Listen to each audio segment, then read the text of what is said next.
everybody, and we will start right now to study about the concept of how to get clarity. We know that it's very important to be clear, because many times when you're about to make a decision, you are finding yourself between, normally it's two paths, yes and no. Do it or don't do it. Get married or run away. Sign the deal or don't do it. And we know that making decision when you don't have all the piece of information, it's a difficult thing. So what do? How do we get clarity? Is there is a trick? Is there is a technology? Is there is a way to get clear? Normally, the people that usually call me about that is people from the stock market, for example, Wall Street.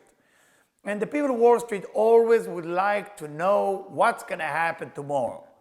But it's difficult to know what's going to happen tomorrow. Nobody is God, nobody is a prophet. But we still have to find a way to be more clear.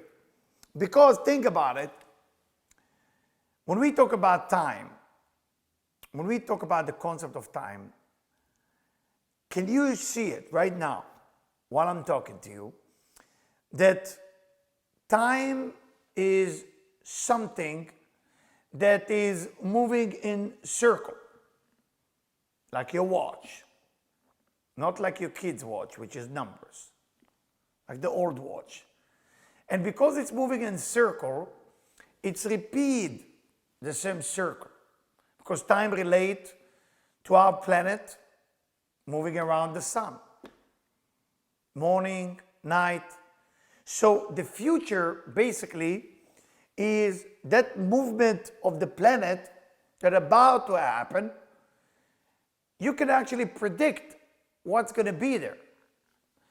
But because we don't have enough information, technology, we can't tell the future. But there is a way we can connect to the future, and there is a way we can even affect the future. And the question is how to do it. So let's get going. I'm going to share a few examples, give you a few tools, tell you some story, and step by step guide you into that journey that make your life better. So let's do it. Now, what do we need to do? And why is it so important? The idea, knowing the future and changing the future is really a big deal of a change, of a different.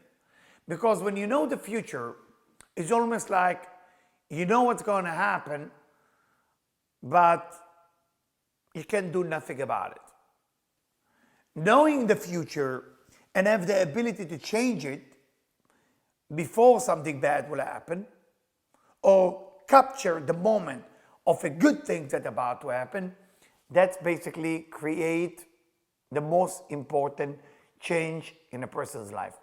I'd like to share a story that I shared about 25 years ago when I was giving a lecture in Canada, in Toronto. And somebody would ask me, would you teach me a secret of how I'm going to know all the secret about the future? And I answer that person with a story. Once was a man, very wealthy man, who wanted to know everything about the future. He found out that there is a famous psychic or a guru, a teacher that knew how to talk to birds. And we know that birds, we need to do a lecture just on that, can actually tell the future about what's going to happen tomorrow. He went to that guru, to that psychic, to that teacher, and he said, teach me. The teacher who saw that that student really wanted to know,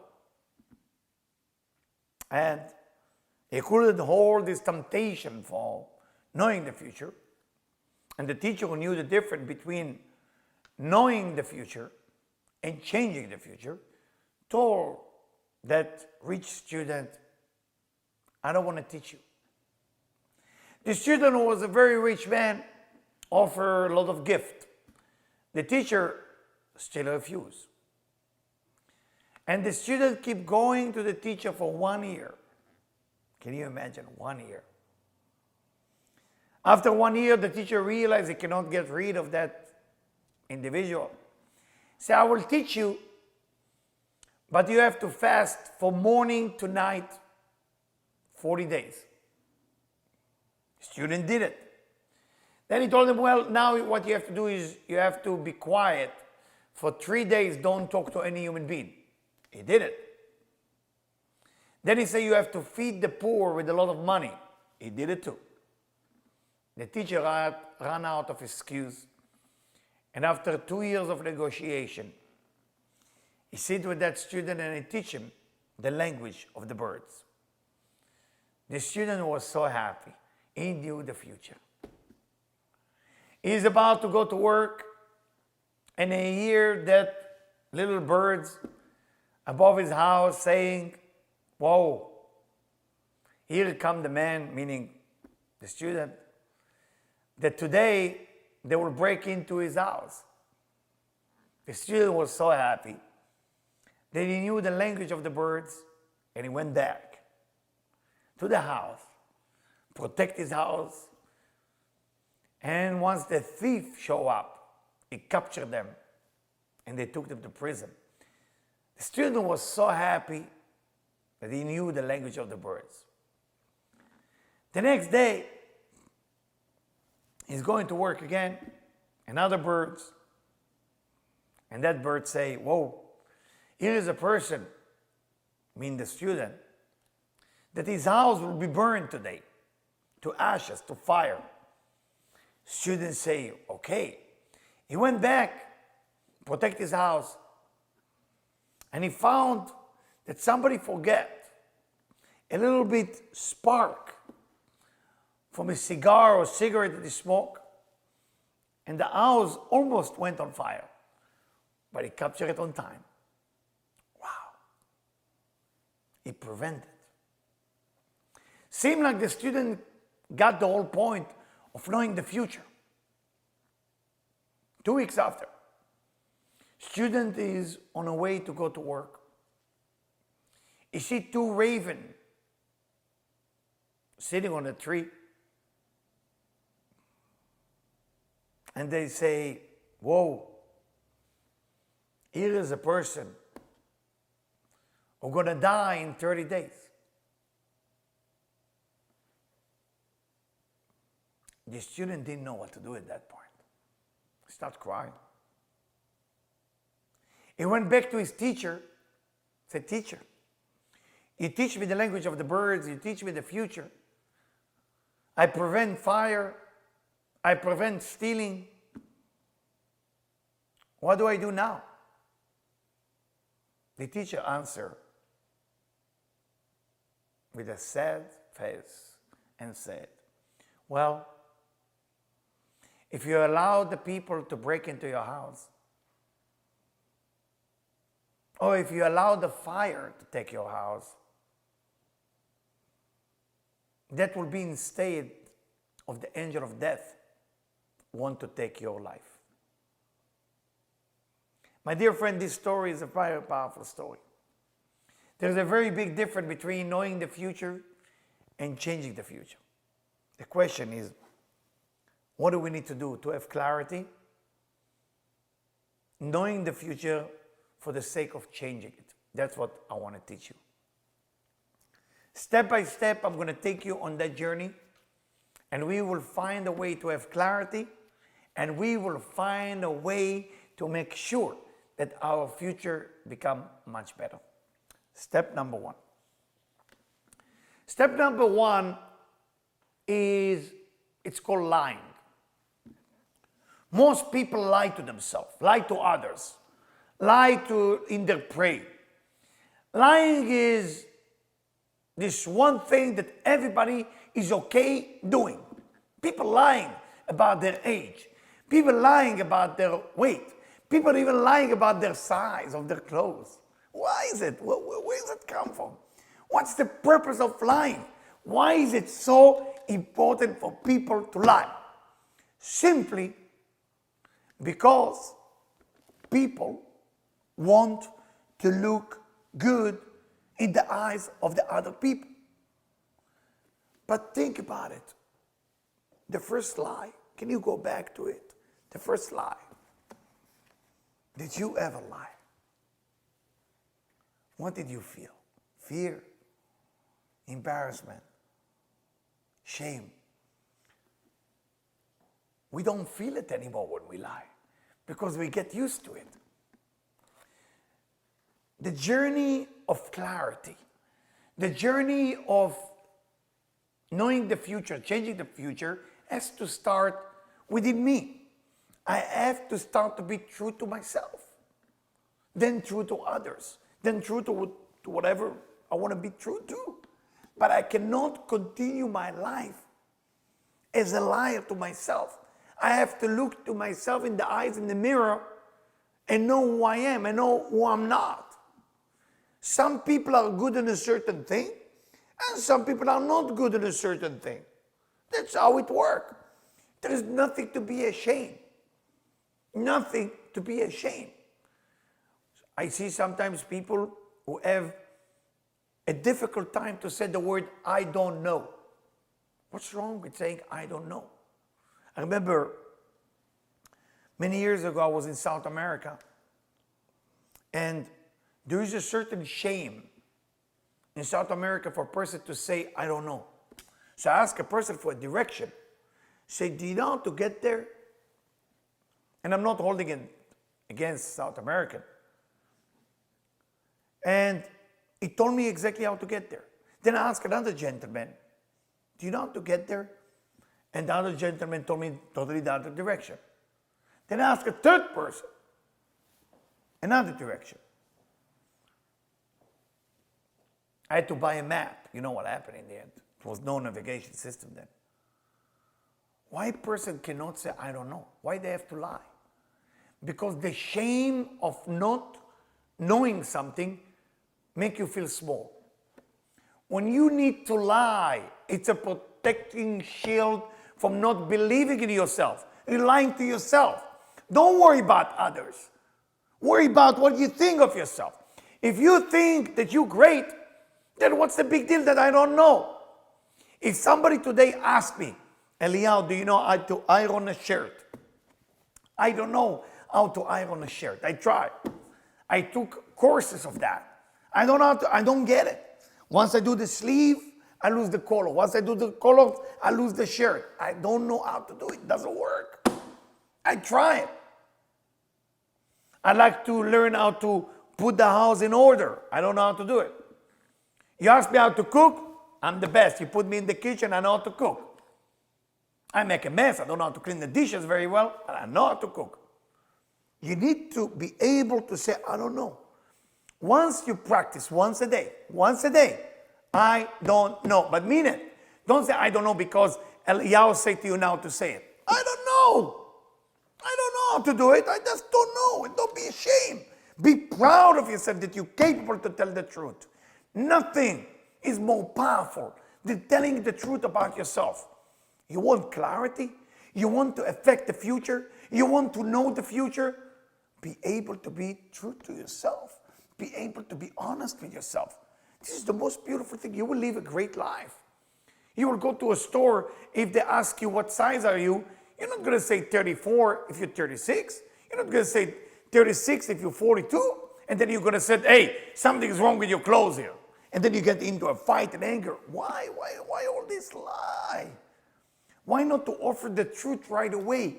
Because you're afraid of something. You're afraid of the terrible discovery.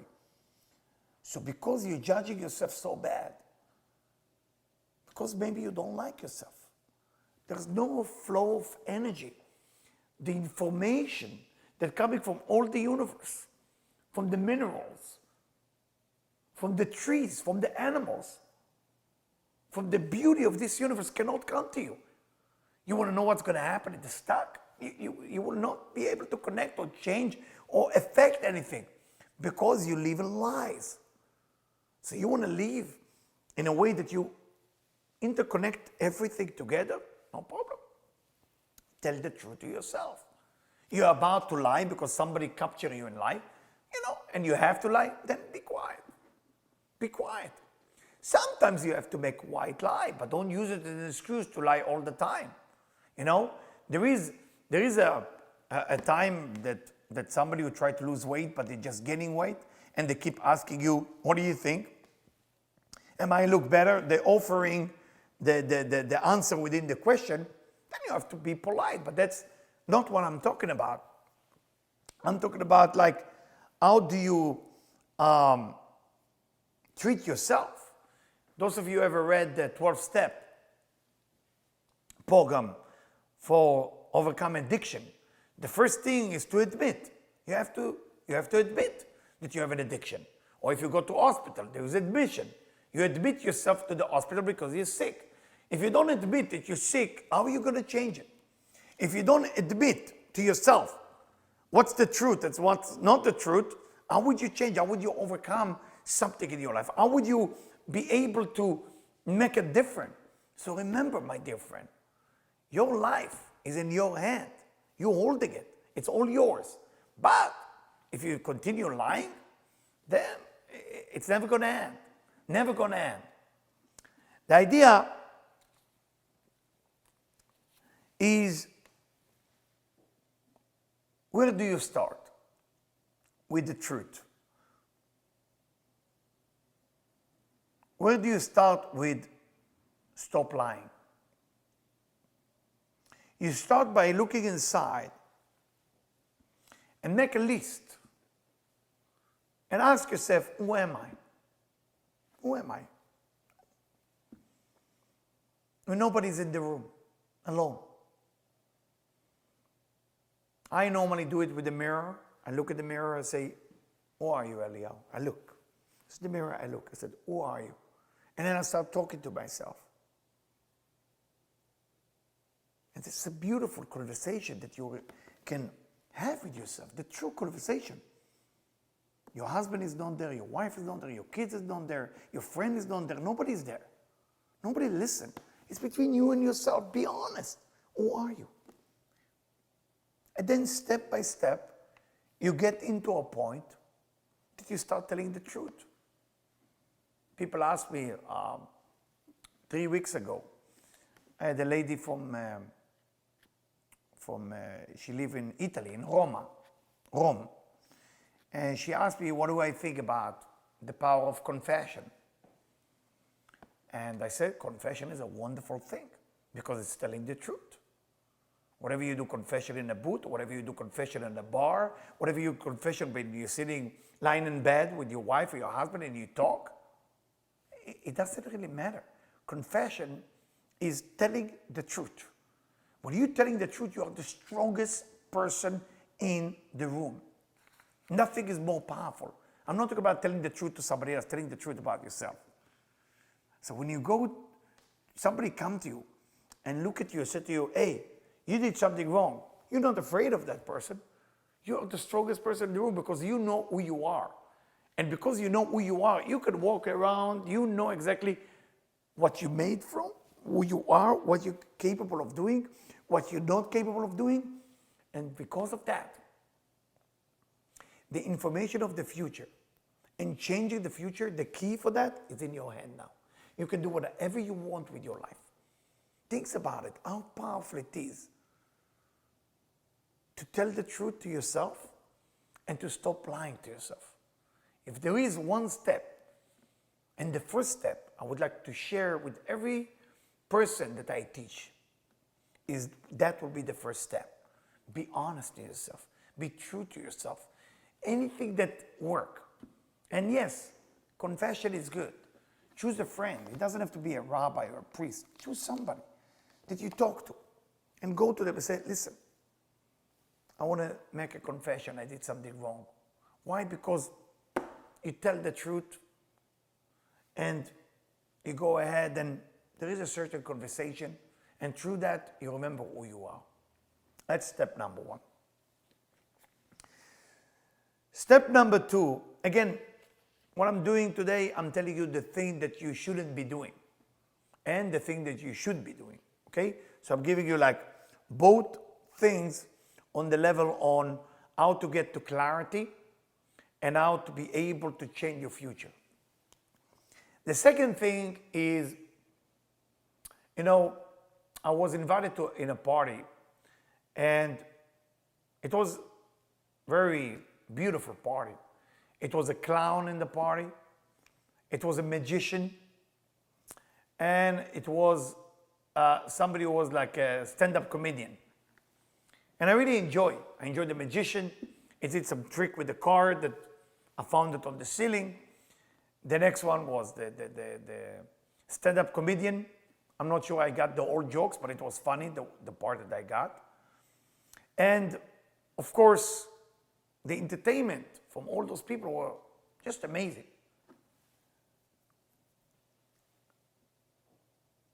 When I look at the clown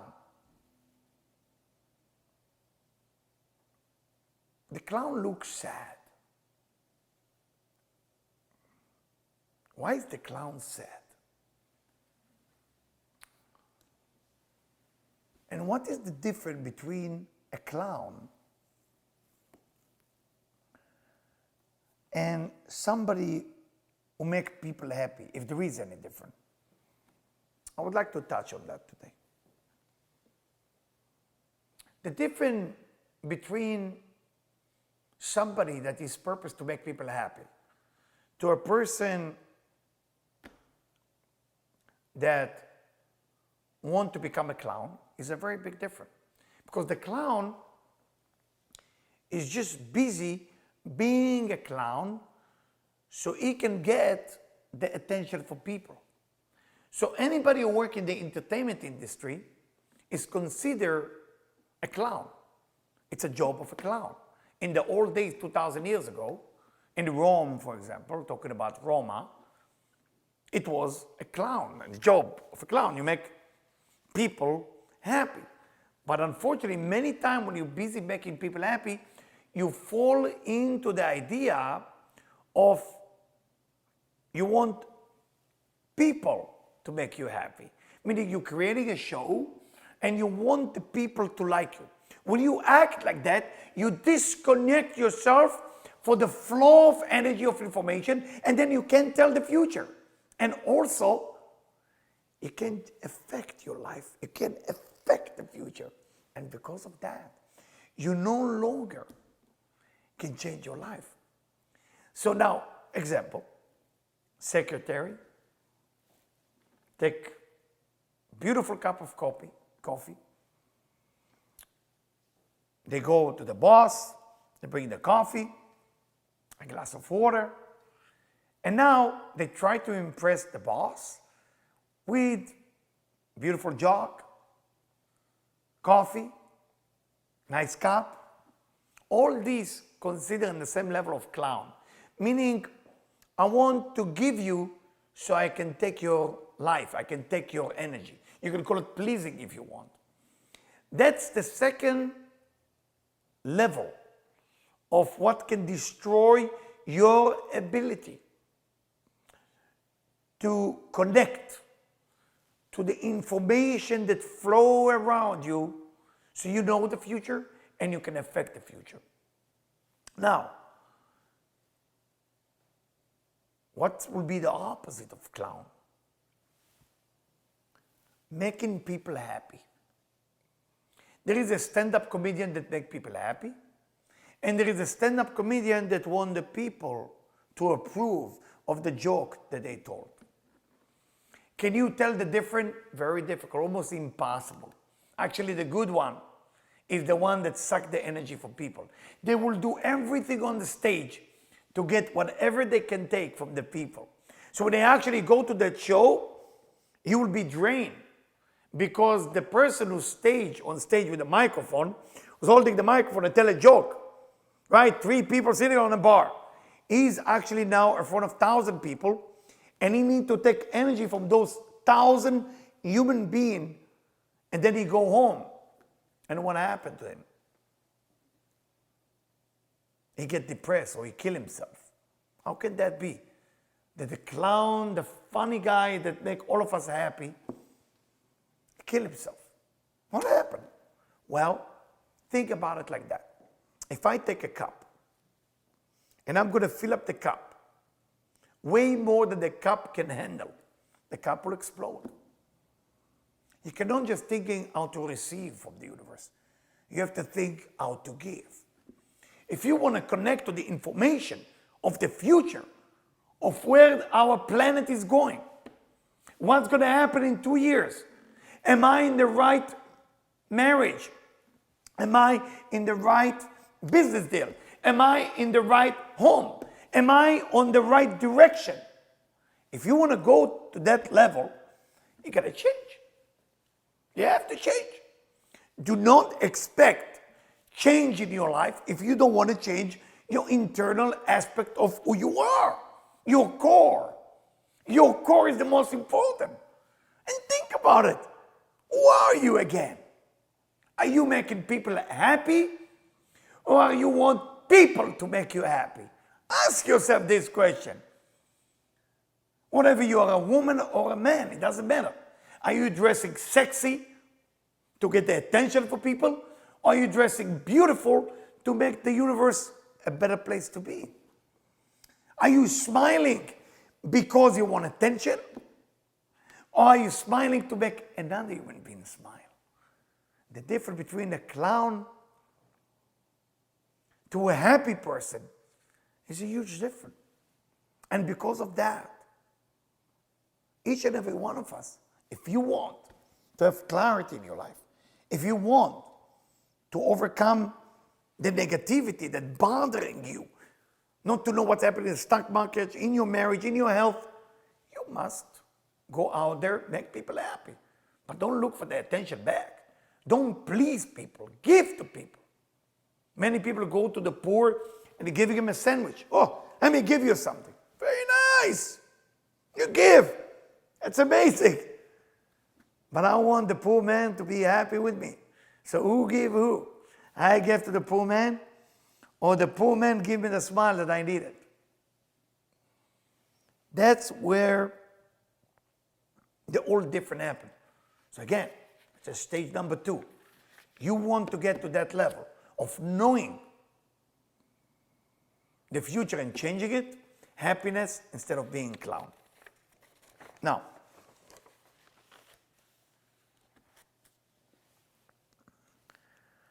the third one, I think it's a very famous one.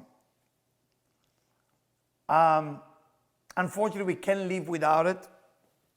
It exists everywhere in every society.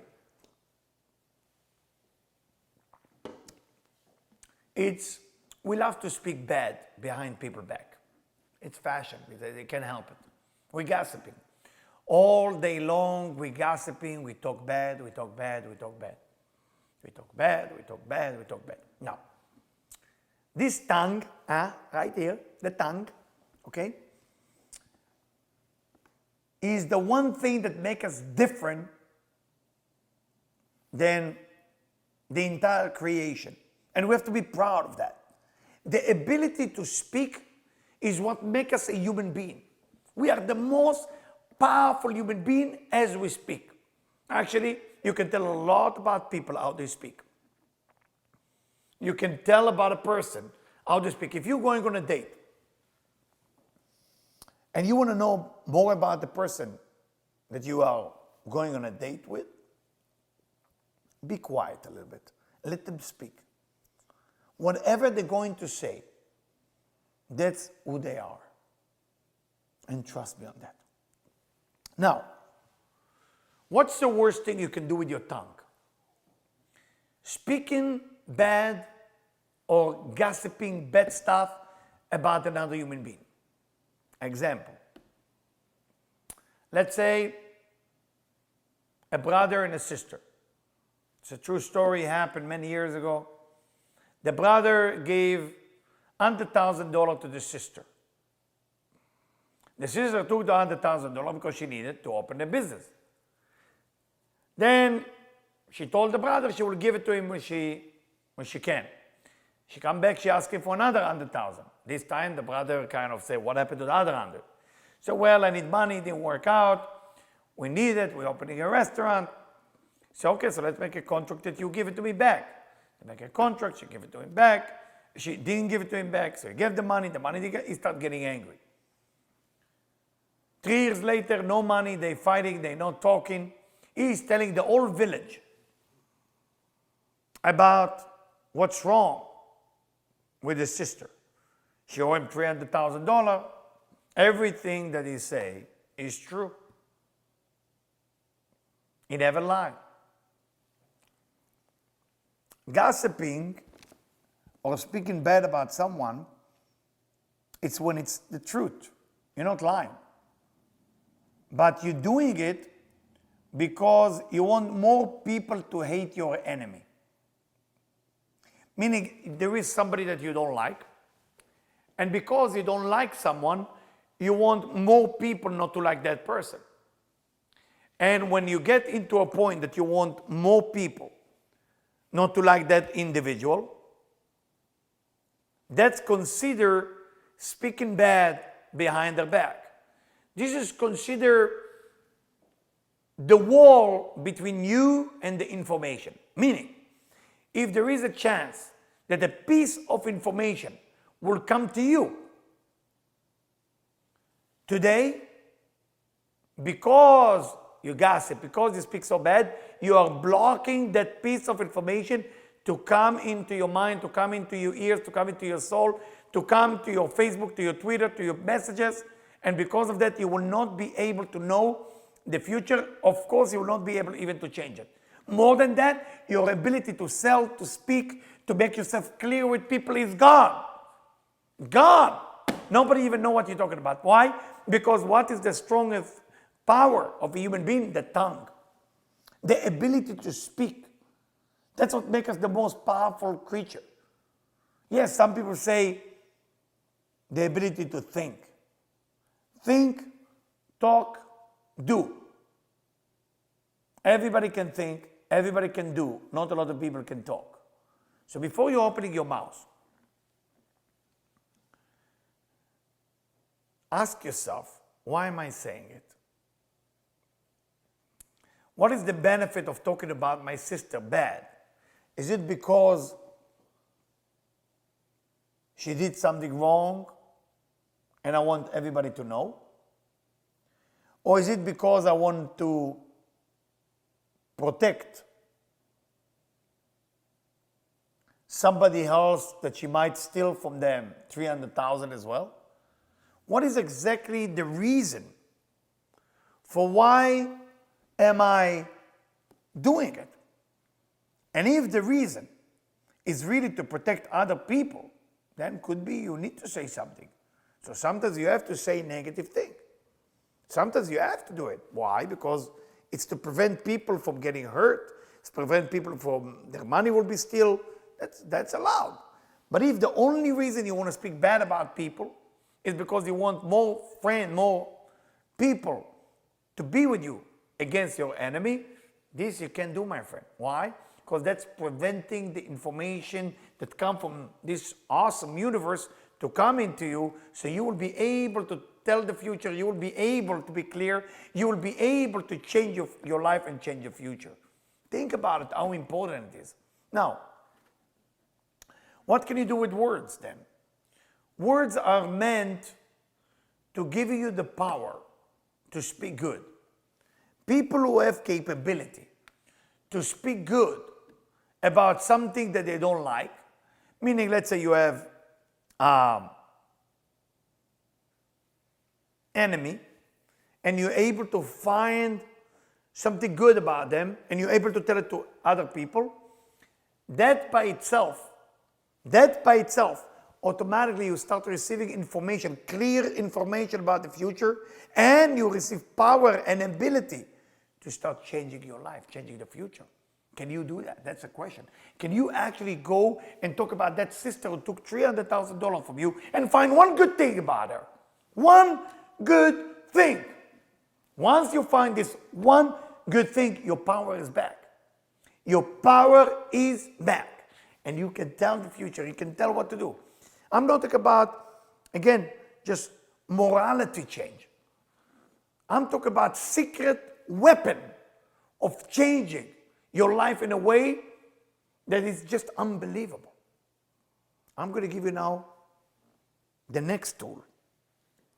The next tool, it's a very special one. It's one of my favorites. And it's to be able to have gratitude in a place where you do meditation, or in a place where you feel spiritual. Meaning, let's say some people like to go to the beach in Malibu.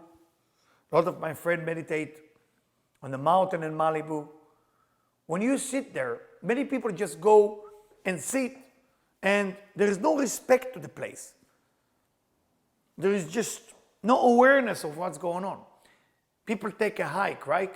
It's funny, take a hike, right? People take a hike, and they're so busy with their body. Oh, I took a hike, and it say 20,000 steps on my iPhone. Oh, I'm so happy. You've been aware in the place where you took a hike, when you meditate, when you saw the palm trees, when you saw the birds. Are you have some awe, respect, gratitude to the flower, to the butterfly, to the stone, to the tiger, to the birds, to whatever it is? When you're capable of doing that, you're activating automatically. And I don't want to promise that, because that might be, I'm going to receive a lot of phone call, but I know it's working for me, and I know it's working for a lot of people working with me. So I will say it. It will give you what we call that psychic ability to know actually what's going to happen. And you don't have to be so spiritual or so religious. You just have to show gratitude in a place where you do what you do spiritually, or you do what you do in a meditation way. So for example, if you go to a place, Malibu, Lima, Peru, in the middle of the city in London, whatever your place, synagogue, church, you gotta go there, and before you go, as you walk in, you can use your hand if you want. You can hold your hand like this on your heart. And basically, before you walk into the place of prayer, or to the mountain in Malibu, or walking on the beach, have appreciation for the sand, for the ocean, for the church, for the synagogue, for the mountain, for the tree. Whatever it is, you have to have a gratitude. Otherwise, you will not be able to activate that energy of clarity, or psychic ability, if you want to call it, that want to come to you. Remember, animals are psychic too. They're very intuitive.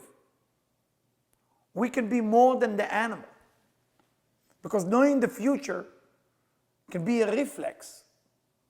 But changing the future, it's got to be with this specific step. Showing the attitude of appreciation.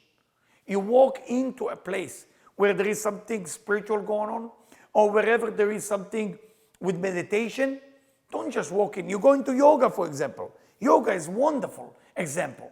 You're walking into the yoga studio. Before you walk in, stop for 5 seconds. Just stop. Don't do anything. Wait. Put the two hands. Close your eyes 5 seconds. And walk in and say thank you to the universe. Thank you to include me on that journey.